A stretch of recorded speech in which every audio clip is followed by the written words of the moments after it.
Hello बच्चों, तो आज हम देखने वाले हैं कक्षा 10वीं के मैथ्स का प्रश्नावली 1.2, जिसमें हम देखेंगे कि हमें दूसरा सवाल ये दिया हुआ है कि पूर्णांकों के निम्नलिखित युग्मों के एचसीएफ और एलसीएम ज्ञात कीजिए तथा इसकी जांच कीजिए कि दो संख्याओं का गुणनफल बराबर एचसीएफ इंटू एलसीएम है। मतलब हमें ये बताना है कि दो संख्याओं का गुणनफल जो हम गुणा करेंगे और उनका एचसीएफ और एलसीएम निकालेंगे वो हमारे बराबर आने चाहिए। तो हमें यहाँ पहला सवाल दिया हुआ है। ये पहला सवाल मैं डाल लेता हूँ यहाँ पे। ये 26 और हमें 91। ये 26 और 91 का हमें इन दोनों का गुणा करना है और इनका एचसीएफ और एलसीएम निकालना है। दोनों बराबर आने चाहिए हमारे। तो हम यहाँ पे लिख लेते हैं 26 के गुणनखंड।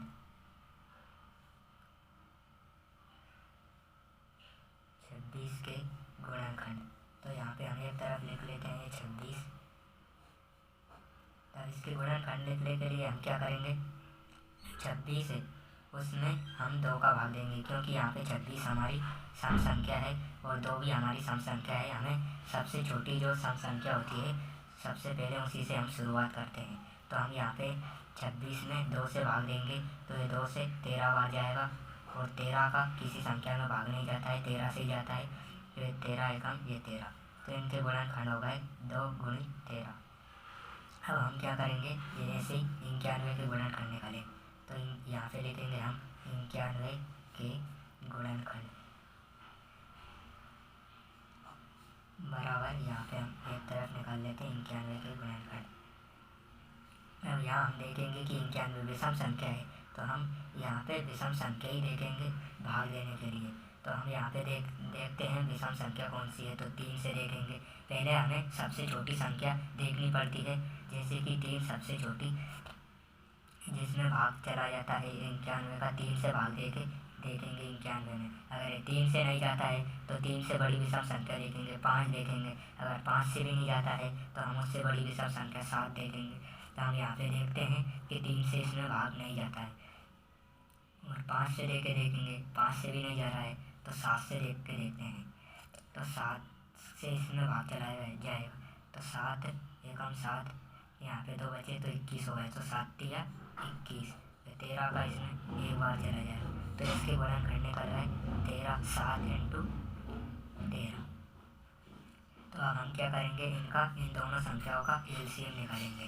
तो एलसीएम निकालने के लिए हम यहाँ पे लिखेंगे एलसीएम 26 और 91 का निकाल रहे हैं। तो 26 - 91 बराबर।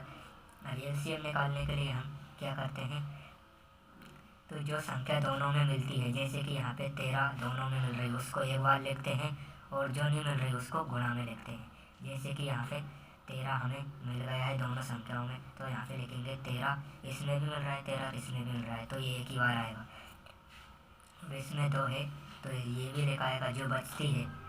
जैसे कि अगर यहाँ पे दोनों में मिलने के बाद दोनों के गुणनखंडों में जो संख्या बचती है उस गुणा में लिखाती है। हम 13 लिख चुके हैं, हम क्या लिखेंगे 2।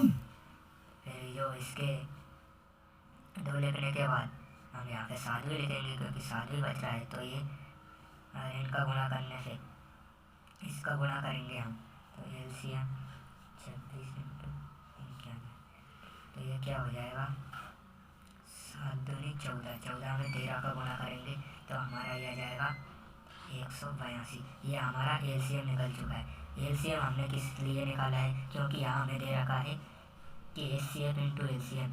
हमारा एलसीएम निकल चुका है। अब एचसीएफ निकालेंगे और उनका गुणा करेंगे, और दोनों का एचसीएफ और एलसीएम निकलने के बाद गुणा करने पर जो संख्या आती है वो बराबर होना चाहिए जब हम 26 और 91 का गुणा करेंगे। क्योंकि यहाँ पे हमें दे रखा है जांच कीजिए कि दो संख्याओं का गुणनफल, मतलब ये संख्या दे रखी है हमें, 2 संख्या है, इनका गुणनफल बराबर होना चाहिए इनके एचसीएफ और एलसीएम के। तो हमारा एलसीएम निकल चुका है। अब क्या निकालेंगे हम एचसीएफ। तो एचसीएफ निकालने के लिए हम यहाँ पे लिखेंगे एचसीएफ 26 91 बराबर। तो एचसीएफ निकालने के लिए हम क्या करते हैं, वो संख्या लेते हैं जो हमारी दोनों में मिले। जैसे कि यहाँ पे 13 यहाँ पे भी मिल रही, इसमें भी मिल रही, हमारी 26 में भी और 91 में मिल रही है। तो हमारा ये 13 हमारा HCF हो जाएगा। तो 13 हमारा HCF हो जाएगा।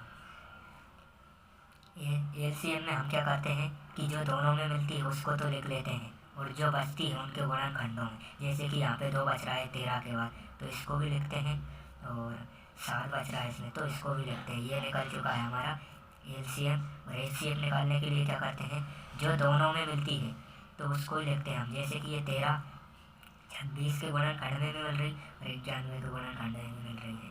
तो ये हम 13 हमारा HCF निकल चुका है। तो हमारा HCF और LCM निकल चुका है। अब हम क्या करेंगे, उत्तर की जांच करेंगे। मतलब यहाँ पे दे रखा है इसकी जांच कीजिए कि दो संख्याओं का गुणनफल बराबर HCF इंटू LCM। तो हम यहाँ क्या करेंगे, हम यहाँ लिखेंगे उत्तर की जांच करने पर, उत्तर की जांच करने पर। तो उत्तर की जांच हम कैसे करेंगे कि यहाँ पे तथा इसकी जांच कीजिए कि दो संख्याओं का गुणनफल, मतलब ये हमारी दो संख्या दे रखी है 26 और 91, इनका गुणनफल HCF और LCM का गुणा करेंगे, मतलब ये LCM और HCF का गुणा करेंगे तो बराबर आना चाहिए हमारे। तो हम यहाँ लिख लेंगे LCM इंटू HCF बराबर दो संख्या, मतलब इसको हम A मान लेते हैं और इसको भी। तो ये पहली संख्या A मतलब 26 का गुणा और B मतलब 91 का गुणा। तो LCM लिखेंगे हम, LCM कितना निकला हमारा 182 गुणा में है। HCF लिखेंगे तो HCF कितना है 13 हमारा, और A की जगह पे हमने मान लिया है 26 लिखेंगे हम यहाँ पे 26, B की जगह पे ये यहाँ से 91 लिखेंगे। तो इनका गुणा करने पर और इनका गुणा करने पर अगर हमारा आंसर बराबर आ जाता है तो हमारा आंसर सही रहेगा, मतलब ये उत्तर की जांच हो चुकी है हमारी।